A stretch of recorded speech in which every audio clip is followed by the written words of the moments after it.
అన్నా 4% ఉన్న వాళ్ళు ఏలుతున్నారన్నా పాలించుతున్నారన్నా 85% ఉండి ఏమి లాభమన్నా ఎందుకు ఆలోచించరన్నా రాజరికం పాలనంతా తిరిగి చదవరన్నా పౌజన్లే రాజులన్నా రాజులయ్యి రాజ్యాలు ఏలినోళ్ళేరన్నా పాలించినోళ్ళేరన్నా రాజరికం పాలనంతా తిరిగి చదవరన్నా బహుజన్లే రాజులన్నా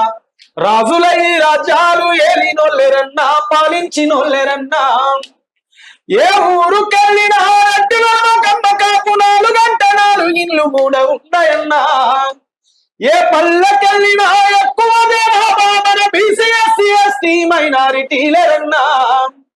అధిక శాతం ఉన్న మనం మణిగి ఉంటుడండి ఎక్కువ మట్టు వాళ్ళు ఎగిరెగిరి దూకుడేంది ఏకమై ముందుకెళ్తే ఎదురేదిరన్న మనకు బెదురేదిరన్న ఎక్కువ మనేటోడే తక్కువగా లేడా తరదించి బతకలేడా 4% ఉన్న వాళ్ళు ఏలుతున్నారన్నా పాలించుతున్నారన్నా